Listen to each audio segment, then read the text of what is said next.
Following program may contain scenes of high actions per minute, quickly changing camera, gratuitous animated violence, intense micro and unthinkable macro. Not recommended for those over the age of Empires or under the Platinum League. Viewer discretion is advised. Welcome back to some professional StarCraft 2. From the IEM Katowice playoffs, the Terran everyone thought would make it this far. The Terran player everyone knew had the best chance. Everyone was rooting for... No, it's Big Gabe.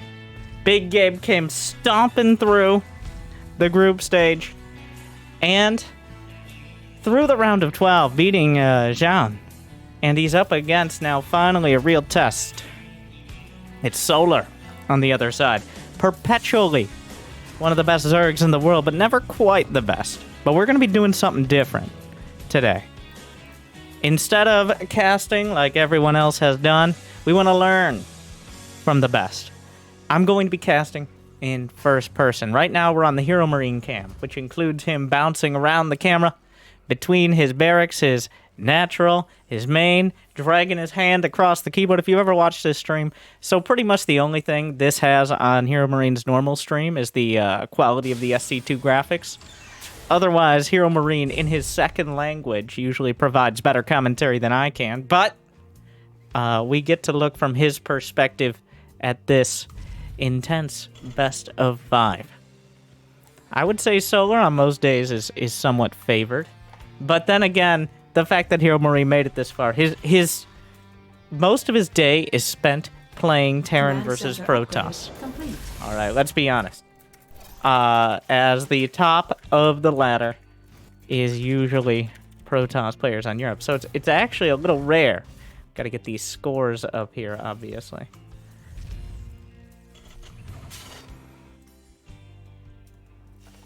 But one of the big concerns, Jimmy, maybe hearing the game, maybe we could do that.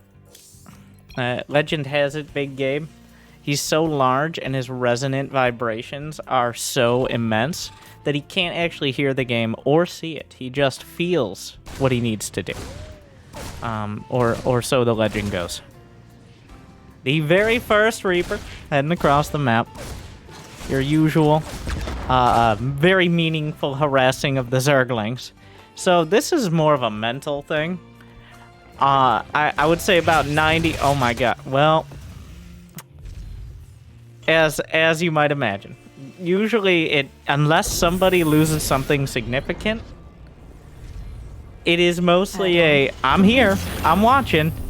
I do appreciate how Big Gabe, he saw the Reaper got surrounded and looked away before it died. Somewhat in shame. I like that was a shameful look away. Abandoning the Reaper, not witnessing its slaughter to the Zerglings when he got just a little bit too greedy. Sniping that creep tumor. Command center upgrade complete. Hellions will come out. Like, you're not going to springboard your entire attack off this if you're Solar. Now, just to be clear, while we are watching in first person, the things that HeroMarine doesn't have in-game are obviously the production tab of his opponent. That's mostly there so we can keep track, as well as the supply and the minerals. Those are just something he has to figure out. But they're here for us so we can try to keep track of things, because obviously Big Gabe is so many orders of magnitude ahead of us. And we'll be sticking with his perspective throughout the series, kind of getting an idea of what it feels like to be up against one of the best Zergs in the world. What to prioritize, I think, and great for Terran players out there. And even though Big Gabe would say that, well, the worst matchups to play are Terran versus Zerg and Terran versus Protoss, but also Terran versus Terran is one of the worst as well. Like, despite all that, HeroMarine quite accomplished in all of them, and he's one of the best players to watch and actually learn from, because I think he has one of the most easy to follow thought processes. Like, it's not reliant on intensely ridiculous micro. It's not Clem, and it's not reliant on some sort of crazy surprising game plan nearly as much as someone like Maru. He does builds you could copy onto the ladder with probably less success because you're not him, but at least something you can look towards as a direction. So, starting out, it was Hellions into double medevac. Not too many Hellions. Engineering base starting before the 5-minute mark. The double medevac comes out, slips into it after the boost, and going to be heading across the map. Now, this is mostly for maintaining map control. What is maintaining map control, though? Mostly controlling creep, to be honest. If you can snipe some queens or shave off Zerglings, sure, good. Maybe if you're very lucky you kill a hatch, but notice where he's clicking the medevac? It is not towards a base, it is towards where he expects the creep to be. So that way he can unload out of vision and continue to control it. Stims the Marines. Coming in, looking for the queens. And there's enough to drive him back. Starting combat shield as well. Will he try for the main? Thinks there might be an opportunity, especially since Solar expanded this direction.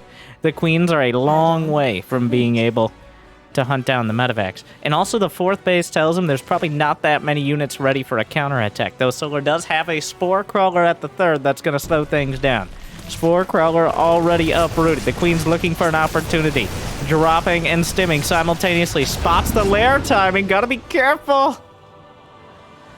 Whew. Almost loses the medevac. But right now, on seeing that lair timing, you know that Baneling speed is still pretty far out. That is the big upgrade for the, well, 1, for the Zerg to focus on, and 2, for the Terran. Terran. No, Terran. Not here. 1-1 on the way for both sides.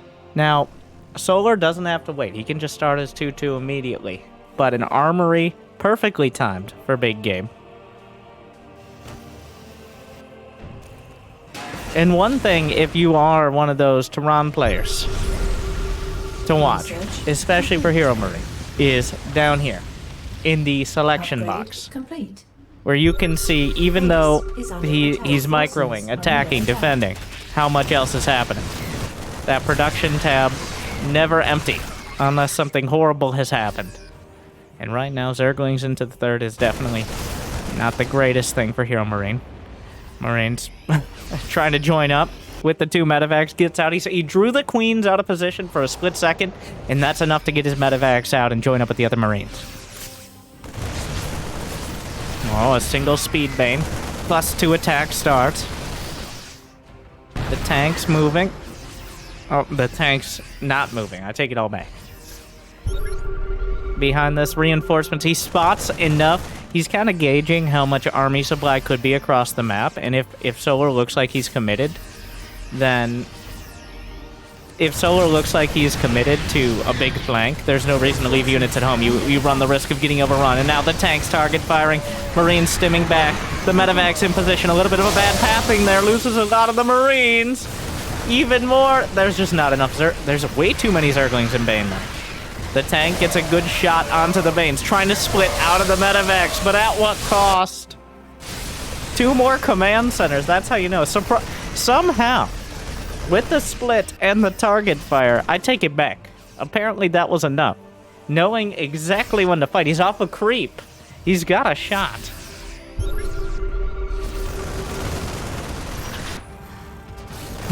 Solar obviously building plenty as well, but both players are really pressing the limit here. The creep has been pushed back. The fact that HeroMarine didn't suffer an all-out defeat comes down to his ability to gauge the fight so well. I really thought he would just be in full retreat there, but he's doing whatever he can. He has a few too many medevacs with the main army here. The army... So, Solar's army is somewhere on the map, in the darkness. And even though there's scan, you don't really want to use it to find the army. You just have to narrow down where it is and where it isn't. Would not be the least bit surprising to see Solar halfway across the map.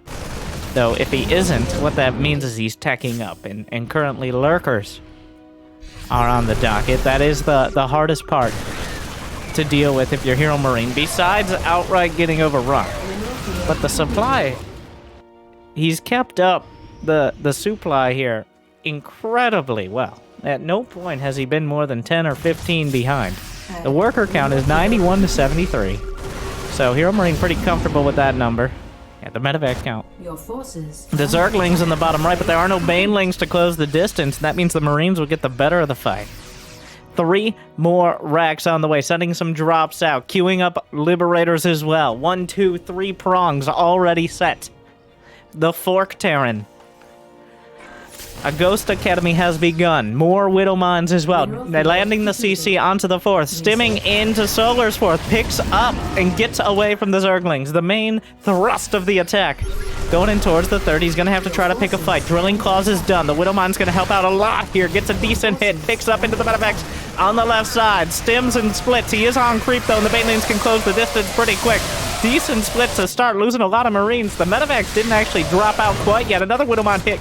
Gonna find some opportunity, but HeroMarine stuffed on the left side. The Liberators have sieged up, and apparently have done well enough for themselves that Solar has just retreated with the drones. He finally found the space to deal with this, queuing up the Liberators again.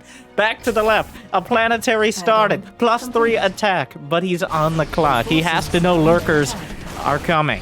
Otherwise, Solar would have focused more on attacking HeroMarine's side of the map. And that's why we have the Ghost Academy done at this point, though he hasn't started building ghosts as he hasn't seen the lurkers themselves yet, and I'm not sure if Solar has built it. Adrenal glands on the way. He knows he's against the hive tech by now, trying to target fire the Banelings, but there are too many Zerglings in front. The creep has been kept somewhat under control. The Widow Mine spread looking good. The Marine spread has also been solid so far. Looking for more. Trying to draw the mines out. Unburrows. Parasitic bomb. Lot of damage. Splits back. Target fires. 1, 2, 3. Banelings and jumps back. What a play! He manages to target fire Banes and keep the armies on both sides alive. Field depleted. Oh my. Man, it's on the edge of a knife right now. But keeping it together. The Vipers have been spotted, confirming Hive Tech is online, and that means Ghosts have started production. Adding a little bit more back at home. He has to be careful until the Ghosts reach a higher count of not losing too much map control. But there's a Nidus in the main. Does HeroMarine, does Big Gabe realize? He sees it. The fact is, he doesn't have that many units back at home as he's nearly maxed. Uh-oh. This is one of the most awkward times for a Nidus to hit. Right as the Ghosts are coming out. Okay, there were no lurkers.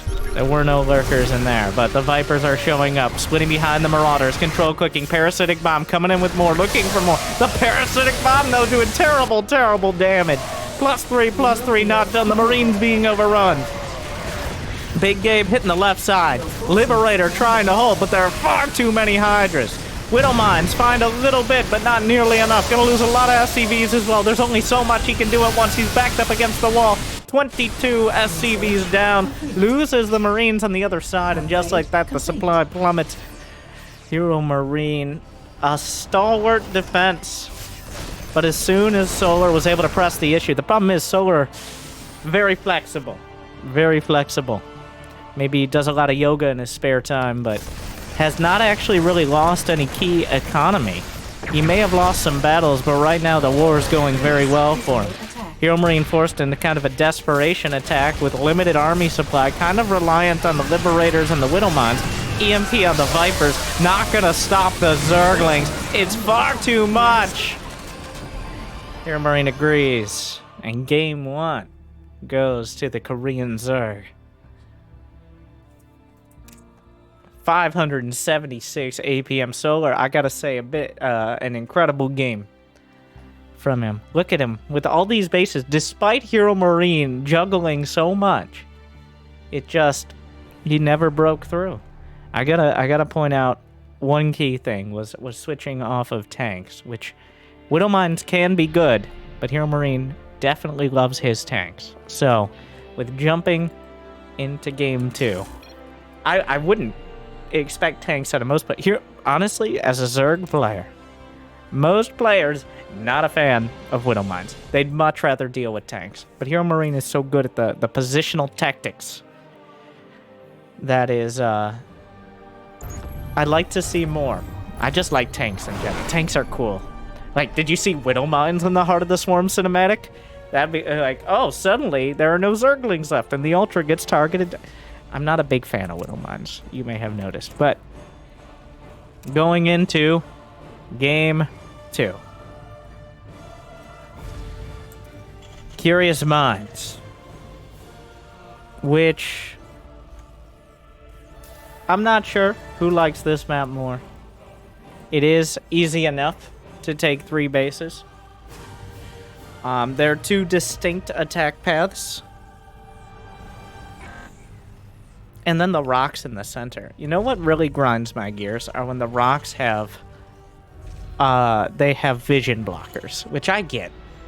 But it is a constant annoyance. The only nerf to Zerg on this map is there's actually one small spot on both sides where apparently you can't. It's just creep phobic. I believe it is, yeah, right around this area. You can't put creep because it just won't spread there. So the Terran should figure out what's going on in exactly this area between these like fans, and they should use that for their bases. Okay, like a rift breaker here. Anyways, I digress. I don't think anything really went wrong for HeroMarine that game. It went more right for Solar. That was kind of your classic Zerg gets a good economy and overwhelms you situation. I don't necessarily think that like Terran can't compete. It is not Heart of the Swarm. It is not Wings of Liberty. Back in the day, Zerg could get off to a bit more of a lead early on, especially on more open maps, and that was because Larva Inject allowed you to jumpstart your economy quicker than the other races. When you in Legacy of the Void though, Larva Inject is only 3 larvae instead of 4, and starting with 12 workers means that both Protoss and Terran expand quicker. They're able to maintain a lot closer to an even or even better economy than Zerg players. Yes, it's been 7 years, but it is something, because I know people are coming back every day and finding new people to root. Like, you probably remember Big Gabe. In fact, Big Gabe has been around for longer than Cyril or Raynor. He's actually one of the... he's been sponsored by his team, I believe, longer than anyone in SC2. Mouse Sports has been sponsoring HeroMarine since 2011. So, for over 2/3 of Raynor's life... Okay, HeroMarine's only 24. Alright, he's not exactly an old hand. He's been sponsored by Mouse Sports since he was... 13 years old. So... And he had his best result in... Like, this is his best tournament ever. IEM Katowice 2022. So, yeah, nearly half his life he's been sponsored by Mouse Sports, which is kind of insane.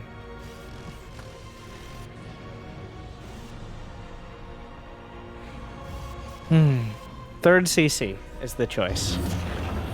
I remember back in Wings of Liberty when players would go 3CC, and it really felt like Zerg players should be able to punish it.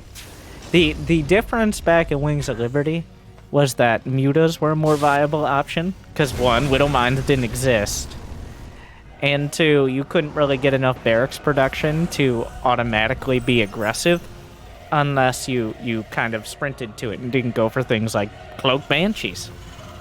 But yeah, for the same economic reasons that Zerg no longer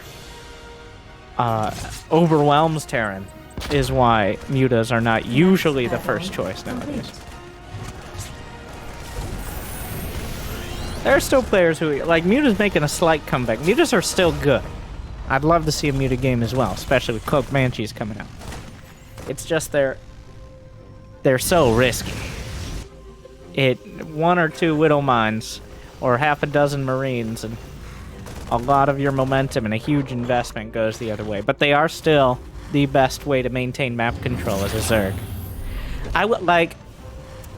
I know we're watching HeroMarine, but one of the best and worst parts about HeroMarine here is he's going to do essentially the same thing every game. The openers, yes, detailed, precise, and slightly different each time. But he's going to make a whole lot of Marines. He's going to probably open up with some tanks. Zerg players also have very similar openers, like we're going to build queens, and then we'll fill in the blanks. But the lair tech, some players just go for the sheer Lingbane, like Raynor will oftentimes try to focus on just Lingbane. Players like Sarah will try to delay Hydras until they can get Lurkers. Occasionally you'll see Mutas, but there's some variety there. And while every once in a while a Terran player will prove that mech is not as good as they hoped, it's usually HeroMarine making his name even more true. That's what we see in this matchup. Hero Ghost doesn't really have the same ring to it, so... Does that Banshee? He did cancel Cloak, by the way. Important to note.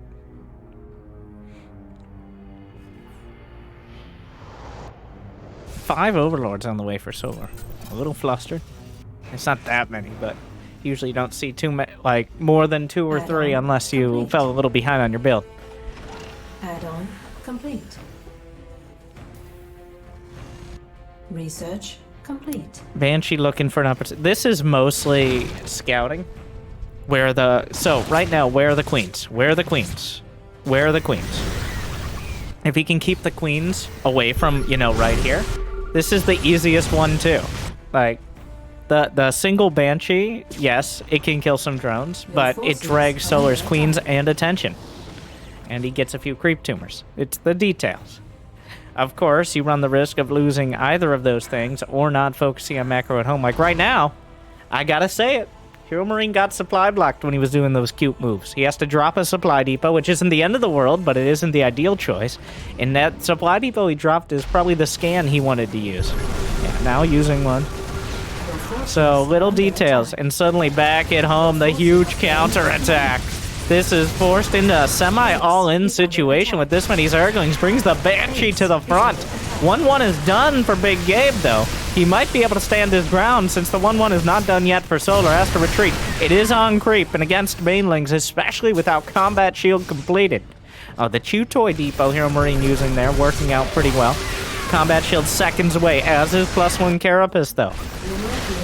+1 Carapace going to make it a lot easier to deal with those tanks, but the combat shield, a huge upgrade for the Marines. The Banelings force the Marines to split. The tanks holding their ground. The Zerglings from the counterattack coming back around.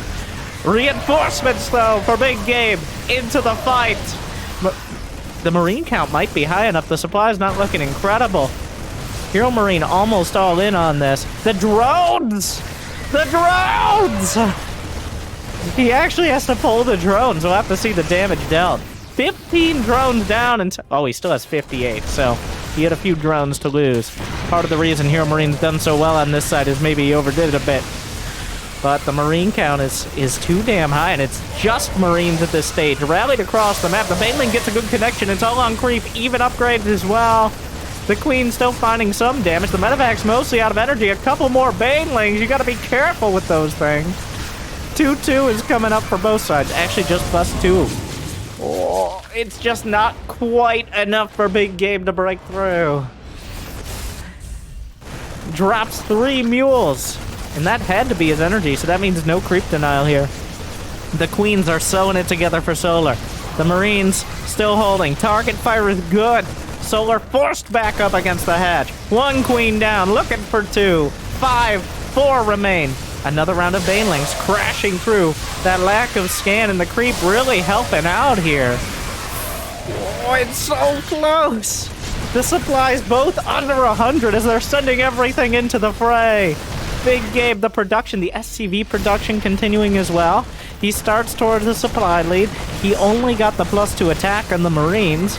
I mean, he's not exactly rich right now. The Spore Crawler's getting involved and actually helping to take out the Medevacs, which are wandering into the fight because they don't have any energy to heal. He's losing a lot of his support units, but the Marines are still standing their ground and stimming forward. The drones overrun potentially. HeroMarine looking good in game 2. The surround.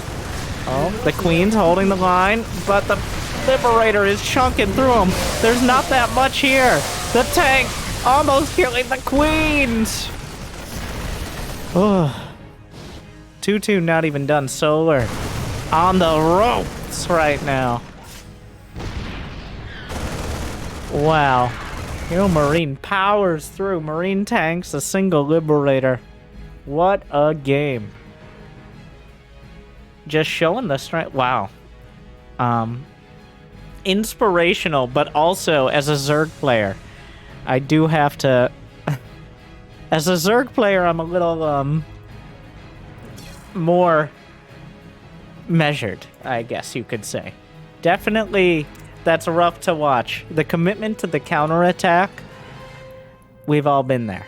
Like, having a few too many drones, getting a little too clever, and then just by that much, not having enough.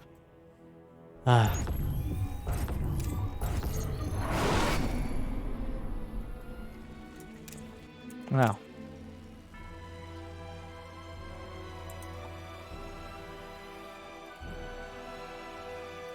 All tied up. Well, I think you can take that build to the Ladder Point Bank from HeroMarine. By the way, these replays, which we're watching, are available on the ESL SC2 Twitter.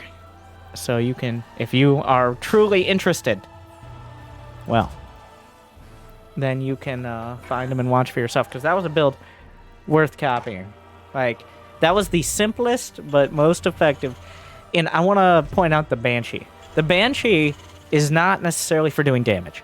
It ended up doing damage only because Solar wasn't being aggressive. But the Banshee's kind of like a Void Ray for Protoss versus Zerg, where it is your backstop of, like, if he does some sort of Roach All-In, if he does some sort of crazy... I haven't seen a real Baneling bust in a while, but... if he does something like that, you have an option against it. So the Banshee isn't just kind of a relic of the olden days, but instead your safest option, much like a Stargate for Protoss versus Zerg.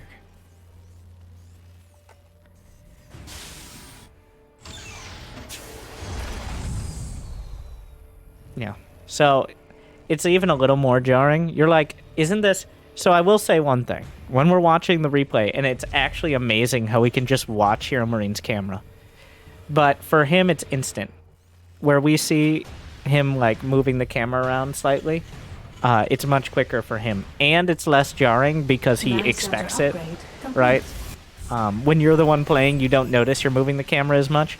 And a lot of people ask, like, what are pro players doing when they're, like, playing piano on the keyboard in the early game? It's warming up. Like, when you're going, I don't know, you're playing football. I don't care, freedom or non-freedom football. Do you, when the game starts, is that the first time you've stretched or warmed up or done any sort of, like, preparation? No. Well, the game, and that's part of, like, the Marine versus Zergling. This stage of the game, for Diamond players, it's everything. For these two, this is just, like, handshake before the match. If somebody does something weird or crazy, well, then it's like, what a dick. Or if they miss the handshake, like HeroMarine lost his Reaper in the first game, it's like, oh, wow, this guy's off his rocker a little. But mostly this is just kind of, yeah, I'm here. All right, let's do this.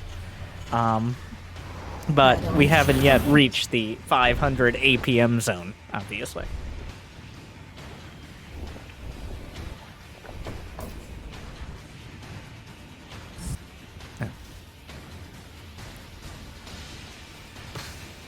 What are we gonna see?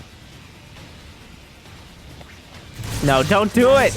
Oh, come on! He could have gotten it. I think he lost his confidence after game 1. That was a perfect grenade. He probably could have stood his ground and gotten it. But at least he didn't lose the... It's time. Big Gabe is building.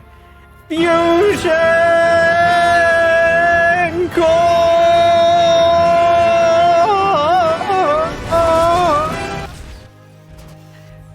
Oh, the big boy cruisers. Complete. So I think HeroMarine is probably the best at the macro cruiser builds. What I mean by that is ever since now several years ago, the battlecruiser was able to attack while moving and has everything just on a cooldown instead of energy. It's still a great choice. It's just a lot of players relied too much on the cruiser itself. The battlecruiser is an idea, okay? It is as expensive as a command center. And you know what else is as expensive as a command center? A command center, which he's building both. So huge investments from Big Gabe here. But understanding that the battlecruiser forces a certain set of responses, especially Solar is not a cheesy Zerg, sometimes to his dismay. That wasn't a wall. I'm not entirely... we're gonna go to the Solar. Yeah, the Overlord saw it. So now HeroMarine knows that Solar knows that he has a fusion core. The thing is, that flying laser bathtub, as a Zerg, you don't really have any aggressive options. You could try to walk your queens across, but this isn't... The battlecruiser can be repaired. The Protoss lost that technology a long time ago. So you kind of just have to respect it. And I think... The thing is, there's really no counter. There's no direct counter to it. That is the awkward part. You can deflect it, but you can't actually do anything about it. Like, until lair tech kicks in, until something like Corruptors. So you don't... All you can do is try to minimize the damage. And so far, Solar has minimized the damage. He's done a good job. But you know what this means? That means all the queens have to stay at home. That means Zergling production is probably quite low because you got to replace the drones. You had to make sure you had spore crawlers. It just kind of controls the game. Now, you can't just sit back and expect the existence of a battlecruiser to stop them from attacking you. But HeroMarine, constantly keeping Solar on his metaphorical and literal toes, as Queen's tiptoeing around, gets more drones at the Hellions. This is the most obvious play you can make, but at the same time, the Queens can't be everywhere at once. They can't fly, much to their dismay. The battlecruiser, one of the most effective scouts as well. Okay, oh my god, okay. I'm going to my camp. HeroMarine making one of... I've made this wall before. We've all been there. All you Terran players who screw up the wall. Yeah. Yep, there you go. Even Big Gabe. Yeah, this one takes 7 depots. That's the normal number. That's totally normal. Battlecruiser's still going. Only 7 kills, but the amount of queens it's keeping busy while HeroMarine adds on all his production. He has 5 dude. Oh, he sent the Marines out, rather. He jumps back to the shipyards. The SCVs will repair. Setting up depots as a wall. Just a strong cruiser play. And he did everything he wanted to do. Let's look at the worker count. 76 to nice. Right now, HeroMarine is in a very comfortable spot. If you're less than 10 workers down, you'll more than make up the gap. And oh no, that little Reaper jump location. Kind of disgusting, though the queens are going to make it less overwhelming here. Those Marines can't be touched by the Ling Bane. The cruiser goes out for a second round. Mineral field depleted. Hero loads up a Widowmine drop. Armory is already done. I don't believe there is drilling claws yet. Oh, battlecruiser finding more. Staying on the map. +2 attack on the way again. Your forces are under attack. Meanwhile, all the draw. Oh, just in time. Group spines on the way. I don't know if the Hydras have been revealed quite yet, or at least the number of them quite yet to HeroMarine, but it is going to be that Hydraling Bane investment. Queen still looking for an opportunity. The battlecruiser just has so much armor, it's going to have more with +1 mech weapons in production. Add-on complete. More drops to the left. The cruiser on the right. And Widow Mines into the third. He is busy focusing on the drop, but there's not enough banelings to force him back, and Solar's looking the other way. 1, 2, 3. We see 15 down. He doesn't need to watch. He knows the Widow Mines are going to hit. All you need to get is those Widow Mines burrowed. Boosts in, tries to evacuate, but it might cost some Marines on the left flank. A very tough scenario for both sides right now. He's standing his... Oh, no.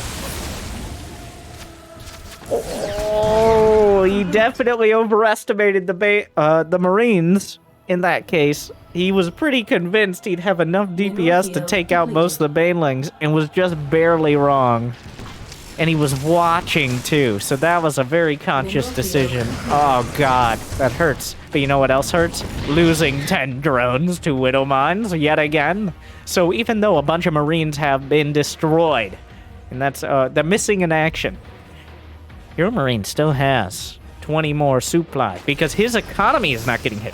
Don't tell the Marines this, but they're replaceable as long as we have the SCVs back at home.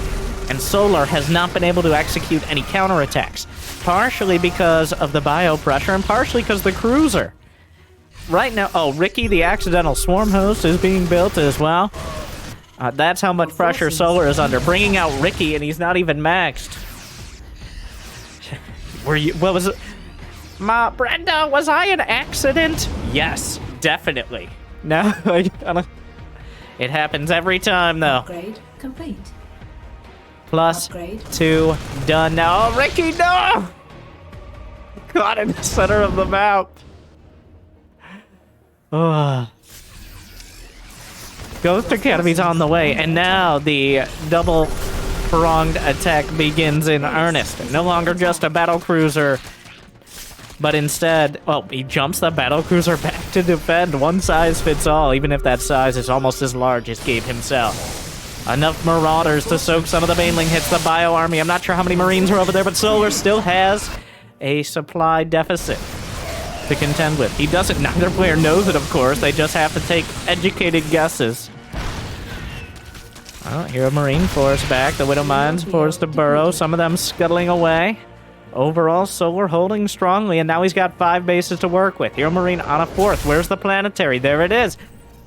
Couple medevacs boosted back with nothing left to heal. Liberators? Yeah, makes sense, depending on which race you're playing. Liberators sieging up between the natural and the 3rd. 3-3 started for Big Gabe, plus 3 Carapace for Solar, who's adding on a Lurker den quite late, I might add, but seeing the Hydras, Gabe has to know that the Lurkers are not too far behind. Ghosts already in production. You don't want to get ghosts. You don't want to have too many ghosts against Hydraling Bane. They are definitely more of an anti-lurker. Marine Medevac Marauder Mine is definitely the ideal choice against that instead. Ghosts are just too expensive and too easy to kill. They don't have great targets unless the lurkers are on the field. Or Vipers. They're more of a specialist than a frontline unit. Though they're pretty good against Zerglings, annoyingly. Oh, the Marauders holding the line! Melted! So that way the critical mass of Marines can stay intact. Ooh, those Marauders taking a bunch for the team. 3-3 still not done for either side. Just the Carapace again for Solar. 2 more racks and 2 more command centers for HeroMarine as the economy's still incredibly good. They're both nearing 3,000 minerals per minute. The battle cruiser still going, promoted to captain. 15 kills, which is surprisingly low for all it's done so far.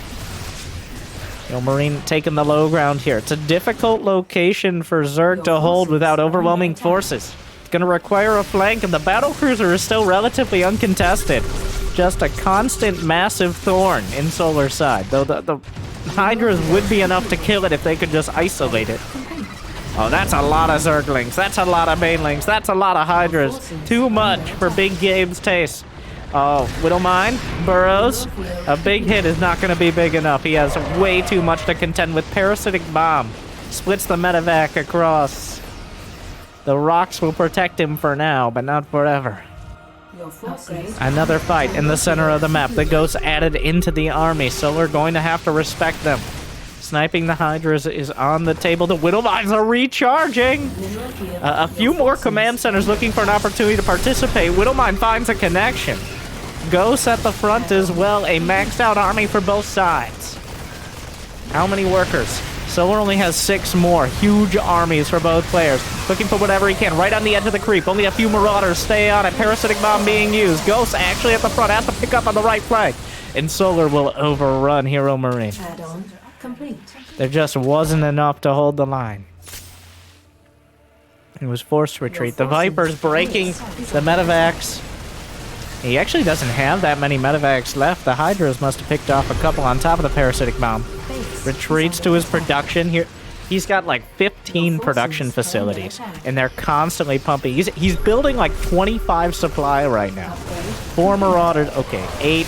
12, yeah, no, 20 to 25 in production every 30 seconds. I mean, he's going to have to up those numbers even more. Loses a planetary. It actually gets, well, it wasn't even finished, but another command center will find its way to land. The medevac split off. Anything to draw Solar's attention away. Solar, he can't keep up this war of attrition forever. Right now, Solar not doing as great as HeroMarine might believe, to be honest. If you're pushed back like this, you're desperate to get the Zerg to stay home. But little does Big Gabe know that HeroMarine actually used most of his forces pushing forward, and now is retreating to build lurkers. On the bright side for the German Terran, though, he's got some ghosts on the way. Parasitic bomb on a single medevac.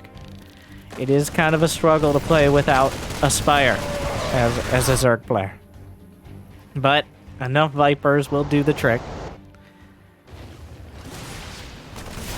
We're kind of reaching the late game now. The late game when both players are able to max out and we have to decide how rather than when. And right now, both of them are slowly adding in those later game unit compositions. Lurkers, ghosts, tanks, all on the field. The Lurkers between a rock and a hard place. And HeroMarine deals with them easily, also revealing that Solar has Lurkers now. He actually caught the rest with the scan, even though he wasn't able to kill them. Base is under Small counterattack, and unfortunately this is not a planetary, it's just an orbital. HeroMarine's struggling to find a way to split his units. He knows he needs most of the army in the fight, but the counterattacks are pretty devastating. 17 SCVs down. The tanks pushing forward. The ghosts looking for the snipes. The first volley is good. Have some more. The Marines are tanking fire. HeroMarine, another round. The Banelings, the creep is receding now. A Nidus at the back of the main. Does he notice? He doesn't have the indicator here. Does he notice? He doesn't see it. Oh no! This could be disastrous. Oh no. Oh, he hears the scream. What can you do? Oh, there's lurkers in the main. He's got to do something. He's got to put a tourniquet on this one. Most of his army is at the front. He's actually maxed out. Your forces are under attack. Oh, pushing forward. Any amount of units coming through the Nidus are units that aren't at the front, but HeroMarine doesn't have that much time to waste. He is going to go for the base trade because going back home, there might be nothing left to go home to. Another huge Zergling counterattack. Look at this tank spread. Oh, are there enough lurkers at home? He is on mostly creep. The reinforcements on the way. HeroMarine still with a huge amount of army. The Nidus is bringing some of the lurkers home. HeroMarine working with everything he has here at the front. The Baneling count isn't high enough. The Baneling nest taken down. One push to win the game. He's got to be able to lift it. At this point, there's no more production. Everything cut off. Solar has any amount of supply on the other side. 40 SCVs down. Now there's the awkward situation that if he runs out of orbitals, how does he see the lurkers? I mean, at some point, oh, you got to be careful. Snipes find a couple more. Good shot so far. Looking for whatever he can get. Save the ghosts in the medevac. The ghosts are precious. He's not getting any new ones.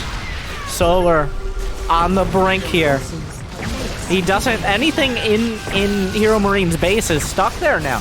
He lost the Nidus network at the natural. The push forward. The push forward constantly. He does whatever damage he can. Now, is under attack. What is the income? Ooh, that's not great. That's quite a disparity. Solar with over so HeroMarine's Under attack. mineral income is 0 right now, which is not exactly what you want. The problem for Solar is he can't spend his money. The problem for HeroMarine is he can't get any. So one of these problems is not like the others, but HeroMarine's instant commitment to the push. He didn't spend any time deciding to go home. He pushed forward, knowing his only chance was to cut off the tech tree at the stump. And right now, he's removed the vast majority. The hatcheries are the production. Are under attack. One bad... Oh, he finds... There's probably more. Oh, no. He actually managed to catch all the lurkers with the scan. He's trying to find somewhere to land his orbitals where they won't get murdered. There's hatcheries in what was once known as HeroMarine's main. Under attack. Another scan, a whole lot of Langs and Banes, the most high economy base trade. And by that I mean the sheer amount of units still on the field. Right now, HeroMarine has to kind of stay in between orbital landings. The lurkers try to move forward. Another hatchery of Solar. Oh, he's floating all his buildings eventually. He might be able to get to his army and just land his orbitals with his army. What a situation we're in. Another Baneling nest has been produced. I think the lair was taken down before he could build a lurker den. Another lurker taken out. HeroMarine doesn't know how many are left. If Burrow is done as well, there's a chance of burrowed Banelings. Oh, the Baneling chance is just... No, he landed his orbital next to his tech lab like that would be a thing. I'm gonna upgrade my scan. So how did it come to the... Oh, he sees burrowed Banes! He spots it! He still has enough orbitals. How did we get here? Well, Solar committed to the base trade, and HeroMarine just went along for the ride. I don't think Solar was expecting to be in this position. I think he expected HeroMarine to come back. The Nidus was to drag HeroMarine back and take back control of the game. But Big Gabe leaned into the base trade. And, well, we're still one set of lurkers or one big Bane hit away from disaster for Big Gabe. I think it's definitely on him to make this work. What is the worker count? 17-3. But only one side has access to mules. Of course, those mules have to find mineral patches to mine from, which is definitely the hardest part right now. The barracks, the refugee barracks have joined the army. The snipes, a lair is being rebuilt. If only the ghost. Does he have cloak? He does not. Cloak ghost could be incredibly... He's gonna land... No, wait, the Zerglings are keeping him from landing in orbital. It comes down to the Zerg... Oh, he almost has enough energy for a scan. Oh my... There's the rest of the army. Solar really feeling like he should have built a spire at some point. The drones are on the run. HeroMarine scrambling, but he has objectives and he's accomplishing them. The orbitals are temporary. He's built... The Solar has a spawning pool and Solar has a spawning pool and 2 hatcheries in HeroMarine's main, and that's the majority of his production. Some of the drones came out. HeroMarine's scrambling. He's playing it a lot cooler than it is right now. He knows he's one bad set of, like... Oh, wow. He uses a scan. Well, he's got a couple scans. He protects his orbital. Somehow it has come to this. So, HeroMarine doesn't know how many drones are left. He doesn't know how many lurkers. He has to assume there's burrowed Banes at least in some of the map. The problem is, well, we'll see how many that Solar commits to. If you just keep your units pre-split, it's usually not worth it to use the burrowed Banes. Well, I mean, what is the win condition here? Does Solar have enough... an orbital's burning. There is a chance either player runs out of buildings. And it's still surprisingly even in that regard. Are there any... He drops a mule. HeroMarine actually has money. Solar does not. Changelings. Oh, and Brenda! Oh, is there enough for a scan? A snipe comes through. all the units. It looks like this is it right now. Zerglings and banelings from all sides crashing in. The ghosts will be saved. The tanks aren't gonna make it. HeroMarine drops his own main, which is filled with baneling nests. What? The baneling nest will actually block the attack. Oh no. Oh no, the medevac, the one queen that survived the snipe, is the one. Not a second one, though. A second shot. The double tap. 2 baneling nests still intact. The baneling nest walling off the army. He can actually use them against him in his own main. He couldn't re-land at the reactors or something. 1 baneling nest down. 1 to go. He really wanted baneling nests. Or the units tab. How does so, like... okay. All right. Oh, what's left? There's... I mean... It picks up. There's no anti-air. There's no... He doesn't have any units that can hit these... An orbital's gonna burn.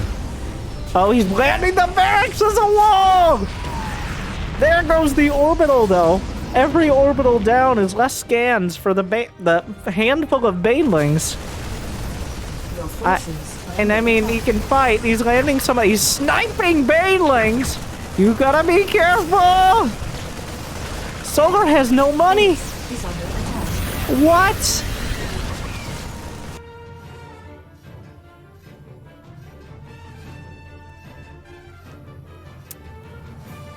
HeroMarine reclaims his base after 10 minutes of battling around the entire map. He reclaims his main in a, honestly, I think in one of the few scenarios where watching someone in first person is actually less hectic than if we were watching the observer cam. It felt like he had a plan for that entire base trade, which is kind of insane. He has 0 SCVs. He hasn't had SCVs for like 5 minutes. And he hasn't been mining for like 10. But somehow he manages to power through across the whole map against burrowed banes and lurkers. Solar did not respect the tenacity. Unmovable is the biggest of Gabe's. He's been through much worse against Protoss on the EU ladder. Wow, that... Okay, alright. Solar cannot be happy about that one. That most Terrans would crumble. I've seen Maru crumble to lurkers in the main. A lot of players will panic and say, but my production, I need it. Gabe says I already have everything I need. Well, and that means another game. And this time it's a match point. The German Terran. When you have 200 supply, you have as many HeroMarines as you're gonna get.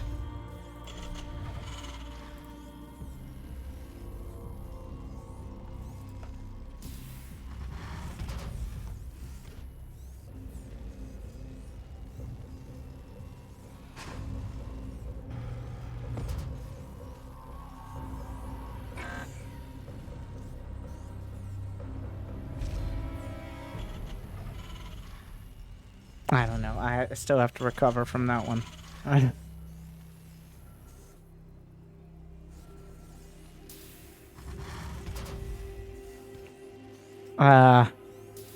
So now what? Now what? Where do we go from here?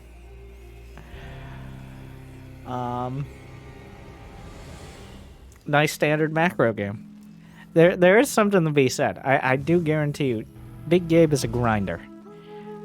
Not necessarily his preference in websites, but how he goes about StarCraft in general. The fact that he can play, he's essentially the #1 Terran on the European ladder. He plays it while streaming, commentating in his second language, and still, like the #1 Terran account on the EU ladder is him. And then the number 2 Terran account is like switches between Clem and an account named Gabe Talks, which just sounds like a mediocre philosophy self-help series. But instead, it's just his account when he's streaming because he doesn't play as well, so he's like 14 MMR less. If that. I guess. Which is a little embarrassing to those of us who are... Leave some for the rest of us, Gabe.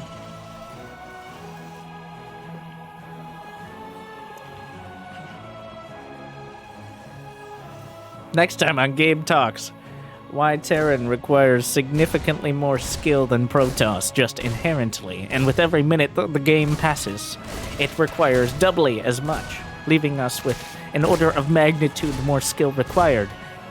And thus, my incredible size is the only thing able to counteract.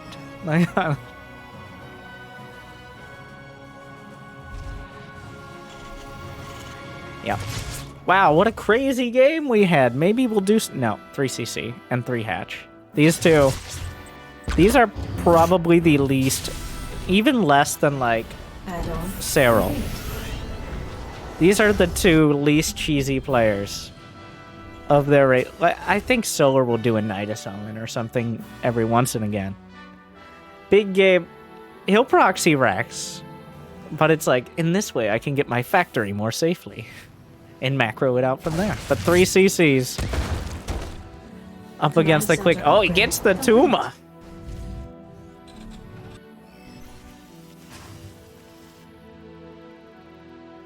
Now, feel the Reaper definitely doing decidedly better. The confidence. I gotta... Honestly, I bet that game felt insane to watch, like, as a spectator. But honestly, it didn't feel that crazy to me watching from HeroMarine's perspective. Because you can kind of tell by the way he's playing. He has a plan. Even if the plan goes sideways, he's already worked out a new plan. And he follows it directly. Like, the plan was isolate his tech, destroy it, and then work your way across the map while minimizing his economy. He abused to the end the fact that Solar never really made direct anti-air. So therefore, he could fly his buildings pretty much constantly. Base is under attack. Is there a Zergling? Yeah, okay. Well, SCV, Citizen's Arrest.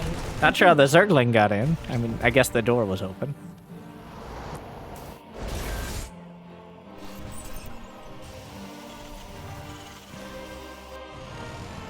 Plenty of Hellions here.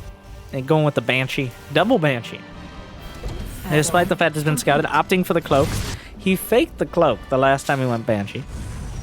But this time, it looks like he's following through. A mind game in and of itself.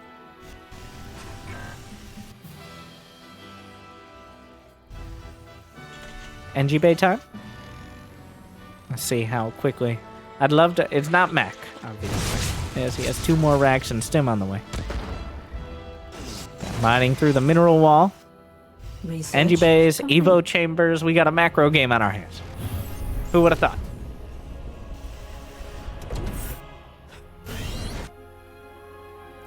I'd put the players, if you want to learn how to play the simplest... And not simple as in, like, easy to follow, not easy to execute necessarily, but the simplest, most solid macro play. HeroMarine for Terran, Solar for Zerg, and Showtime for Protoss. I mean, I guess Lambo to fill out the German players here, but Lambo maybe a little more unorthodox than Solar.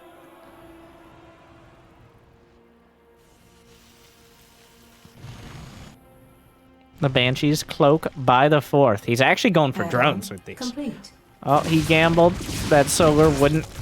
I mean, it's kind of a disgusting positioning on the high ground. A lot of Zerg players will go for the linear third, like the other direction. Your forces are under attack. Because air units and drops can be so annoying. But if you expand this way and you can defend it, you're now protecting your main via your 4th and your 3rd. So... Zerg players pretty split on that, though I do see a trend towards taking the triangle third. Gets a couple drones. The fact that there are drones already there probably telling Big Gabe that he hasn't done much to slow down the drone count. Does he have all 5 racks? Look at the just look at the mini-map in the main. You don't need to see... Look at that production line. When I say that StarCraft is sometimes more like Factorio, well... Like, you don't even need to see what it is. You got the idea. Add-on complete. Armory as part of the wall.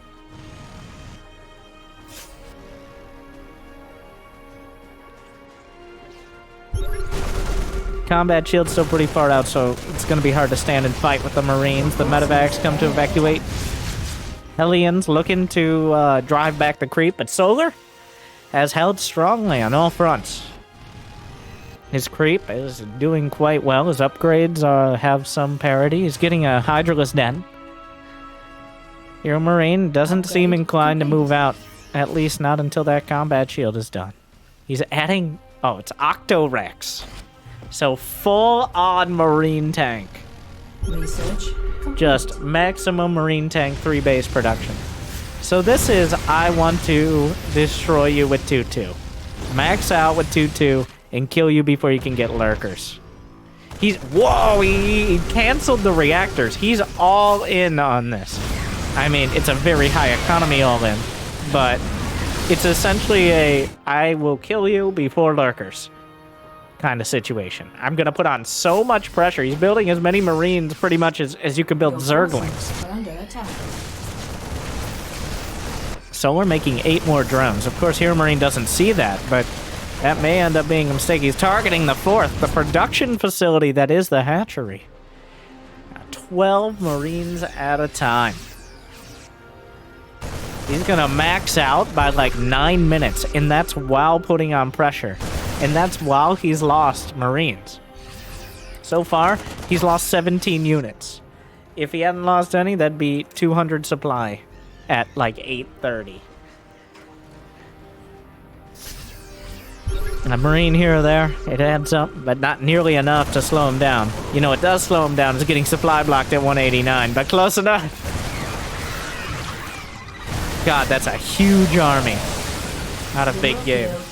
He's got 20 less workers. How many Marines? 78 Marines against 77 Zerglings and 30 Banelings, alright? It's just a... Oh god, the rocks. He's driving through the creep in the center. He's going for the throne. Lurker Den is on the way. Hive Tech behind it. Solar kind of desperately scrambling now. The pre-split is off the screen on the one spot where the creep has been driven back. Just trying to minimize the damage Banelings can do. 2-2 finishing for both sides. It's a little quicker for Solar. If he's going to pull the trigger, he's at 200 supply. 2-2 would be the time. He's really holding. 10 seconds. 8 seconds. The HeroMarine's only about 15 seconds behind, but that 15 seconds could be a lifetime. And it's done. Here comes Solar from every side. HeroMarine not even on upgrades right now. The Banelings crashing through every front. The tech's not enough to stop them. The Marine count holding for now, and HeroMarine is driven back but not driven away. The upgrade's finishing now. The creep, just he's cloven in two. Cleveland? No, even worse. Ugh. Meanwhile, he just drives through the creep, a spike of Terran. But from both sides, the Zerg are collapsing. HeroMarine. He's got a 4th command center. He's building some liberators, but the lurkers on the field. Vipers doesn't dive on them. He knows he's not going to get them. The medevacs are out of energy. He's on creep. The lurkers are scrambling into the fray. They don't have range quite yet. Drones are pulled off the line, but Solar just has to buy time as HeroMarine does not have the unit composition to deal with the lurkers. Liberators sieging up. There aren't that many Hydras left over. The production line is cut off. once again driven into a tough position. Solar doesn't have a counterattack. Forces under attack. The 4th base is being taken. I don't believe there's a Ghost Academy. The Marines can't be healed in time. He's going to split and stem. One marker taken down. The rest of the Marines, not really enough to challenge it. Can abduct some of this. Loses the hatchery.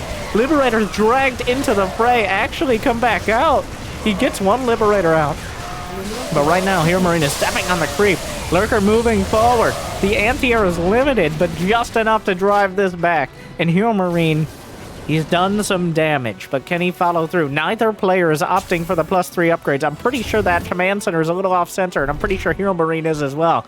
He's going with the mass tank style. He's not going to rely on the ghosts. The tanks are the anti-lurker option. The creepy shutdown has not been replaced. Solar not able to find the space for it, as most of his queens were taken out the first push, and now there are lurkers on the field, so even more to deal with. Another scan, splitting and stepping forward, targets down a lurker, micros back, full energy Vipers. One of them badly bruised, going to be forced to retreat. The tank count is just high enough to keep the lurkers at bay. HeroMarine doing his best to work with what he has. He actually has more army supplies. Solar lost his 3rd. His reinforcements have been cut off. He needs to defend this base right now. HeroMarine knows that. He's focusing on it, slowly moving forward. If he can keep Solar bottled up at home, he has a good shot of ending this without ghosts. 3 tanks at a time, but one thing he doesn't have are the tank upgrades. He only has +1 mech armor, which, yeah, keeps him alive a little bit longer, but doesn't help them take out the lurkers very much. Reinforcements have to deal with a counterattack. A tank is yanked in. Eventually, the Vipers will pick this all apart. More lurkers. He splits, he steps. Blinding Cloud. The Marines walking into the slices. And will be diced again. HeroMarine falling back. Liberator on what was once the 4th. Meanwhile, a handful of Zerglings finds, queuing up the Liberator yet again, finding whatever creep he can. Zerglings run into the planetary. I bet the next attack will be involving lurkers. The lurkers trying to regroup at the once-in-future 3rd for Solar. HeroMarine tried another angle. Lurkers just converging on any Marines that venture too far forward. The tanks have to do the work here. The Vipers, the biggest threat to them. Blinding Cloud is oh, he gets a Viper. Big pick-off here. Another set of tank volleys, looking for damage. Trying to find maybe some target fire. Is there a scan right now? No Blinding Cloud. The lurkers not pushing forward with the rest of the army. Solar getting a little ahead of himself. The tank count is too damn high. Picks up the tanks so they don't get picked off. Rotating. The creep is not there. It's hard for Solar to move between his bases and keep vision of where the army is. And that means HeroMarine is able to get a good volley onto the lurkers. He's keeping control of the economy. The tanks outrange the lurkers, not by much, but by enough. The Viper energy isn't there. HeroMarine closing in. Big Gabe tightening the noose right now. Very close. Oh, those Marines just drawing fire for the tanks to siege. A brave sacrifice. A small counterattack on the other side. But anything that drags attention away. The tank count is so damn high. The lurkers in full retreat. Routed right now. Gotta be careful with the Marines, though. Oh my god, he has so many tanks. 12 tanks and counting. At some point at this rate, he's going to have more tanks than Marines. Vipers required. Another base down. The positional games. I told you, Big Gabe with his tanks, though. And here we go. Thank you very much. The Marine count is just enough to buffer as the tanks are the real damage here, despite their lack of upgrades. Did he step too far forward, though? Blinding Cloud could be devastating. The Viper, Blinding Cloud, Zergling closing the distance. The tanks obliterated. A little too stacked up. He was feeling it. After a resounding victory on the other side of the map, Big Gabe just a little too far forward. His patience out the window, and his tanks as well. Oh no. The Vipers willing and able to take advantage of an overextension like that, and that's the biggest risk with siege tanks. You can't stack them up. You can never be in a position where a Blinding Cloud hits more than 2, because that's when enough of your damage is negated and you can maybe go forward as a Zerg. Mineral field You don't want to be on the back foot. Right now, HeroMarine has maintained his position. against the ranged lurkers? Through momentum, through continually pressuring key bases. Solar has been forced to respect the fact that the best defense is a good offense. HeroMarine running out of time to really be on offense with the loss of those tanks. Your forces are under attack. Oh no, the lurkers already coming in. Most of them spotted on the left side. Most of the army is on the other side of the map. And this is when it gets difficult. He still has a good army supply. But if the lurkers find an opportunity or the Vipers force one, that's when... Solar knows a bad fight. The same thing, though, for Solar. Like, lurkers, you can definitely feel like you have enough. You feel like you have 15 lurkers, what could go wrong? Well, there's quite a list. So Solar, I think, not willing to make the same mistake that Big Gabe did with his siege units.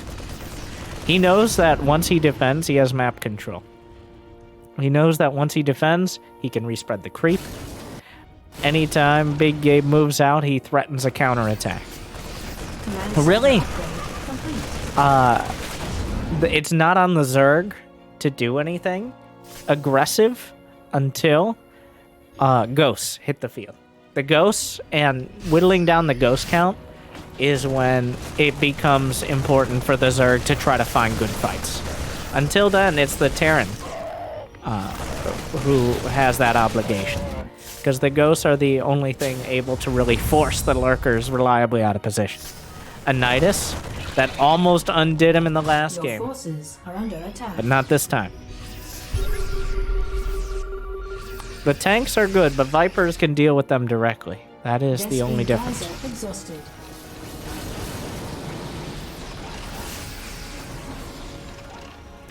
3 tanks at a time. Interestingly, he still doesn't have the upgrades. I don't know how intentional it is. He's getting +3 armor, but he only has +1 mech armor for the tanks. There's a Nidus at the natural. Did Big Gabe see it? Oh no. And does he even have the units? They're both maxed out again, by the way. Oh no. The scream is incoming. He looks at it back at home. He decides, I'm going forward. The problem is this time he's going to the most entrenched position he could possibly be. The Vipers yanking the tanks. There's still so many of them that he's able to press forward. Back at home, the lurkers are in the natural. They're not hitting the production quite yet. HeroMarine actually had enough to push through, even though the Vipers got the best of ducks they possibly could. Oh my god! Oh, lurkers just eviscerating the Marines. That... it just isn't the unit you want. It looks like HeroMarine feels like he's forced back. The Vipers will regenerate that energy one way or another. Couple Vikings on the way. He has to deal with the Nidus. The creep is now on his doorstep. Oh, gotta be careful. Those tanks are pretty stacked up right now. Oh, 20 minutes in. Another Nidus. HeroMarine keeps getting driven back. Feels obligated, like you can't have lurkers on your production. He isn't in a position to do damage to Solar on the other side. Not in a base trade. He really needs to make sure though that Nidus doesn't shut him down. Though his production is tenuous as well. Oh my. Another. His engineering bays are pretty important as well. Small counterattack. HeroMarine scrambling. Solar taking back control of the game right now. HeroMarine smartly keeping most of his units in the center of the map, but SCV is called to fight the mostly upgraded Zerglings, which is not their ideal position. Another Nidus. Solar just running. HeroMarine spent more time looking at his base than he has looking at the center of the map so far, which is exactly where Solar wants him. You can really tell the level of attention this is forcing from Big Gabe. Banelings rolled in. I'm not sure what the rest was. There's still so many tanks on the field. 18 tanks! The Vipers are pretty much full energy, but there are Vikings to drive them out. Still a glaring lack of ghosts, replaced by Marine tank Vikings, straight out of the Wings of Liberty. Then again, I think we make ghosts and Wings of Liberty as well, so. Another Nidus. What is the army supply? 152, which kind of shows how few workers he actually has. The Queens dragged into the fray. Full energy Vipers getting involved as well. A Nidus essentially everywhere. The Viking count whittled down as there's enough anti-air. A single lurker taken out. More lurkers at what I will call it the 4th? Something like that. It's unclear. We see another set of tanks forward. So many lurkers. The scans are required. We're once again in a scenario where the orbital count has to be something required. The orbitals, oh no, the orbitals have to land in awkward locations as the lurkers. Are we base trading again? Oh, the lurkers will burrow, but very well within tank range, and 2 are knocked around. The tanks pounding into him. God, he has so many tanks. 20 tanks, 11 lurkers. Blinding Cloud, a very real option here. With max energy Vipers, the lurkers jumping on top. This is it for Solar. If Big Gabe can survive this fight, he's got a good chance of winning the war. But so many tanks have already been taken out. The Lings and Banes, lurkers pushing forward. The Marines are well split. If there's not enough scan, he'll never be able to stop this. Oh, the lurker count still. Wait, he's down to 3 tanks. Solar chose his battle well. Without the ghosts, you can't stop the Vipers, and if you can't stop the Vipers, you can't stop the Solar. Now Solar has tied it up at 2-2. The Vikings did not cut it. Solar refuses to break. The tank count possibly too high. The ghosts, a glaring absence, and that leaves us at match point.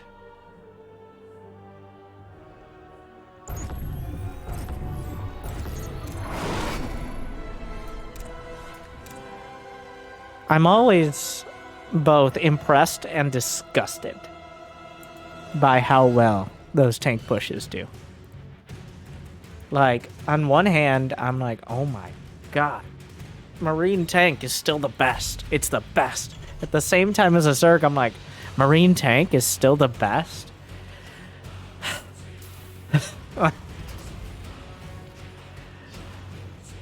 As, I mean, this is the 12-year-old battle now.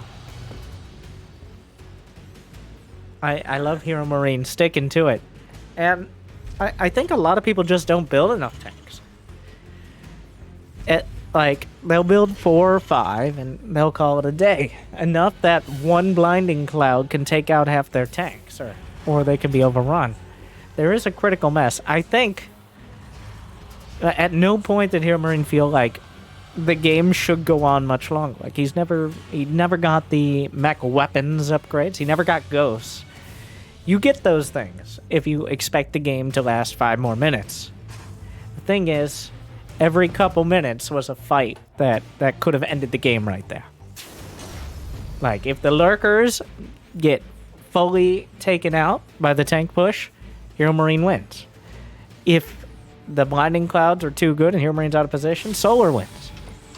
If they trade a lot of their important units constantly, neither of them feel like they can get that next level of tech. For Solar, that would pretty much just be getting, like, he didn't even get 3-3 until very late. I'm not even sure if he had +3 melee. He had +3 carapace. But neither player got 3-3 when they had access to it. And that's because they both felt like the game could end in the next minute.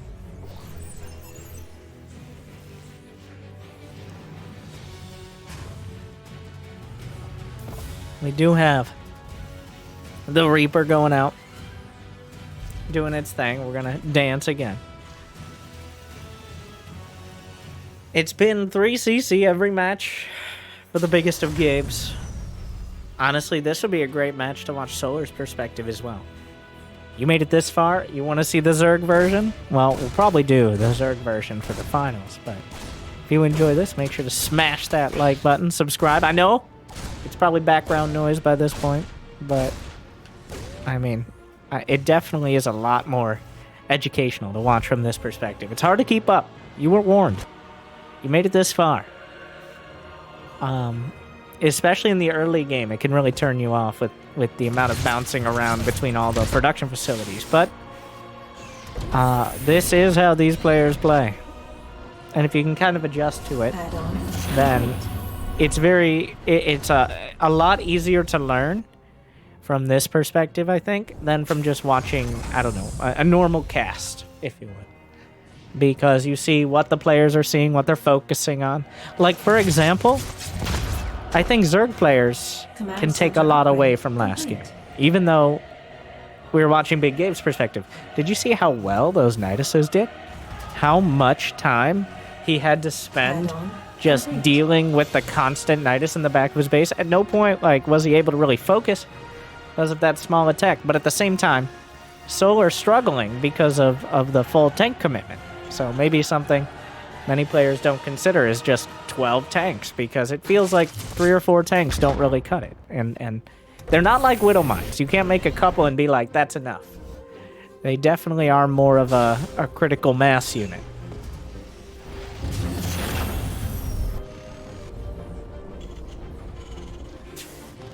We do have... Oh, and of course, by the way, for both players, the most standard macro again. Like, there was a battle cruiser. Even the battle cruiser game was not like a crazy cheese. It was a macro cruiser. Oh, this shouldn't be happening. Where are the queens? I mean, who expects 2 Hellions to come in? I would say getting 3 drones at this time is not terrible. I thought it would be more. You did lose the Hellions and the Reaper, so you do lose the critical mass. And this time, Big Gabe has got 3 CCs. But I want to point out, we see in the production tab, Solar's getting double Evo. So he's going to be going with the Heavyling Bane to start, even before starting his lair. So he really wants those upgrades. Having better upgrades is one of the best ways to deal with tank pushes as well. Your forces are under attack. So Solar adapt. He's starting with +1 Carapace. That is complete. The Carapace upgrade really helps against the splash damage of tanks. Carapace does nothing against Widow Mines, because Widow Mines are spell damage. So if you thought you were up against someone who's heavy on Widow Mines, then obviously upgrades would be less of a priority, and getting things like Hydras and Lurkers would be more important. HeroMarine starts the 1-1, not too far behind. The worker count, 63 to 50. Solar has been mostly untouched, but he's going to have quite a late Baneling speed, though HeroMarine can't know that quite yet. All he knows is a 4th hatchery was taken.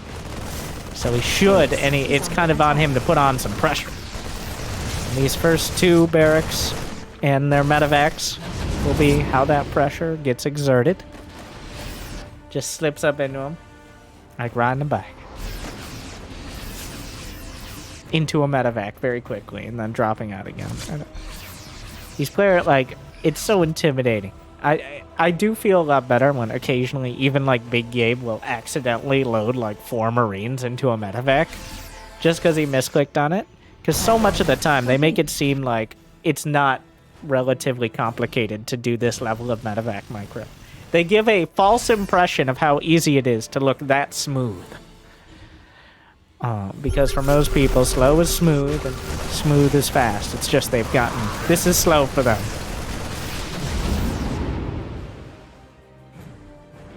Your forces are under attack. Alright, once again, we've got full production for both sides. 7 minutes in, we're at nearly maxed worker counts. So we're going to be looking at 80 or so. HeroMarine, 70 to 75. These are your full 3-base economy worker counts with the production to back it up. So here we go again. Those Banelings don't have speed. Solar did not start Baneling speed, which is a medium-huge mistake.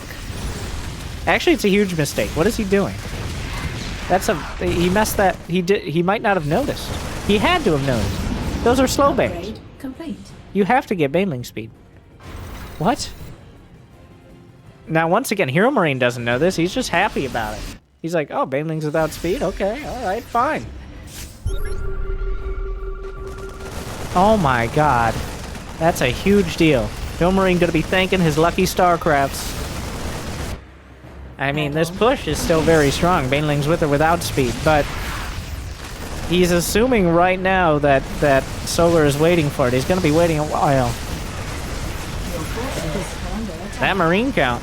A huge flank is setting up, but HeroMarine has such a solid Marine count here, and the Banelings trickling in. He's standing his ground. He's able to split. Those Banelings just waddling off creep. Oh, they're still finding surprisingly good connections. But that, if it was this close without Bane speed, if he had it, Solar cleans it up. Because Bane speed, very important to note, isn't just speed. It's also plus 5 HP. So that is a lot of HP of Banelings, on top of the fact they're going to close the distance. This is still doing way better than it ever should. A small counterattack. HeroMarine not even looking at it. There's just enough units at home. I don't know if he noticed. Like, he's busy rebalancing his production pretty much. A counterattack so small, HeroMarine didn't even look at it. That is kind of a desperate situation right now for Solar, who's kind of rushing up the hive. Which, lurkers are definitely a way to try to come back into it. Problem is, if HeroMarine has map control and there's not much creep spread, lurkers won't save you. Last game, Solar deflected everything. Oh, that's a lot of Wing Bane. And he's gonna have the 2-2 advantage. It's not like Solar had no production. It's just... Oh... HeroMarine, he's ahead. Alright, this is the first game I think we can solidly say. At this, like, at the big game stage, HeroMarine is ahead. It's been close. He's grounded out before. But right now, Big Gabe has a lead. If he can maintain it, he continues on. It's do or die. Remember, first place in this tournament is $170,000. So, which is 100,000 more than second. Which is like 20,000 more than third or fourth, which is guaranteed for either of these. Whoever wins. That's a bit of pressure. Vipers, lurkers. HeroMarine has pushed so much creep back on the right flank. He's got 2-2 finishing. He just has to maintain a good position up until it does. Once he has 2-2, it's time. Even if lurkers are done, he knows he has map control. He's keeping the pressure on across the field. You gotta be very careful. The Banelings not really finding the connections. The army count is just too high. That was before 2-2. Upgrade complete. Oh, Solar struggling. He can't push the army back. That bodes real. Like, as a Terran, you're very happy to even be able to stand your ground at this stage. Alright, 2-2 is done. Parasitic Bomb forcing the medevacs to split. The Queens will get taken out. The Marine count dwindling on the left side. Ghosts will begin.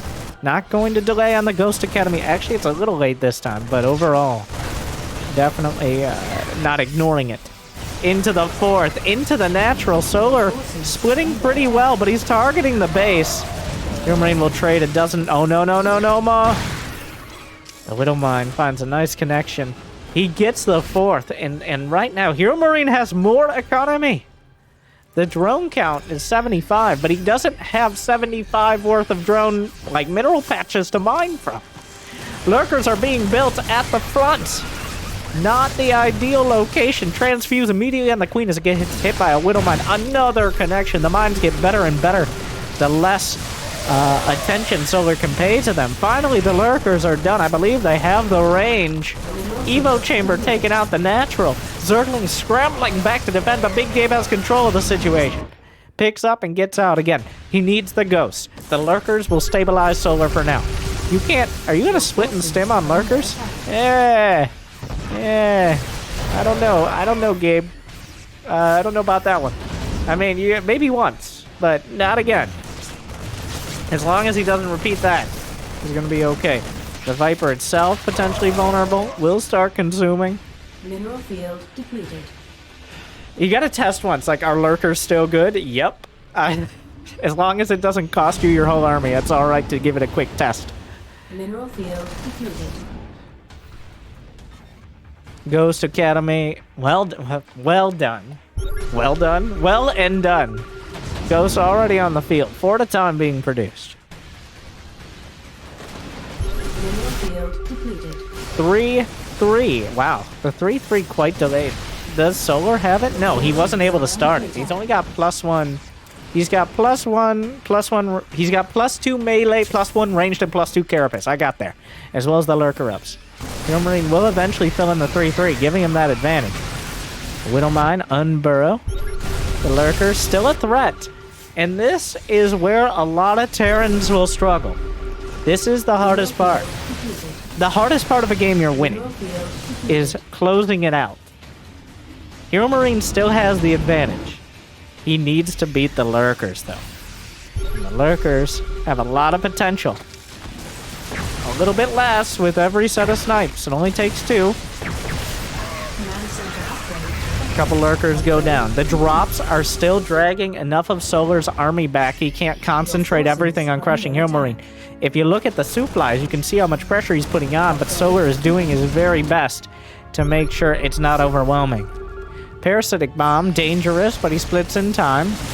And the army moves into the 3rd. The creep is so far back, Solar doesn't have very much time to react at all. More snipes chopping off the front line. Banelings crashing through. There's a drop in the main as well. HeroMarine found the angle, and right now he's pressing into it. Solar acutely aware of the situation, but not able to stop it. There's still so many medevacs. The lurker's in a good position to maybe unleash a snipe volley. He starts another orbital. He may be out of scans. The drops are still doing damage, and HeroMarine is just letting him go, because if it ain't broke, why fix it? He finally picks up, goes to another base. The drop in the main still going to work. It's unclear exactly how much it's gotten done, but any amount is good enough for HeroMarine.